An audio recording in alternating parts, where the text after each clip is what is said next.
বলুন। এর ভিতরে বেল দিতে হবে। আচ্ছা, বেল দেওয়ার পরে এই পাখারে দিয়ে এটা এভাবে খাইতে হবে, এভাবে খাইতে হবে। এটা দেওয়ার পরে এর উপরে বিচুলি দিতে হবে, বিচুলির উপরে মাটি দিতে হবে যেন মাটির ভেতরে না যায়। দিয়ে হলো চাপা দিতে হবে। এই গর্তের ভেতরে দিতে হবে গরুর মল আর কি, গরুর মল। গরুর মল আর এই ধানের কুঁড়ো, ধানের খোসা, ওই দুটো মিক্স করে এর ভিতরে দিতে হবে।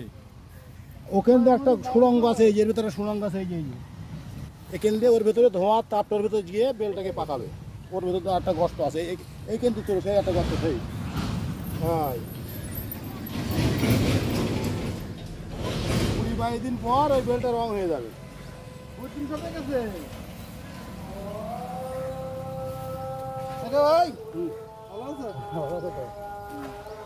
যাই, হ্যাঁ বস একটু যাই। না না না না না, মাটি দেবো আছে, ওইগুলো যা চলছে ওগুলো পাচ্ছে।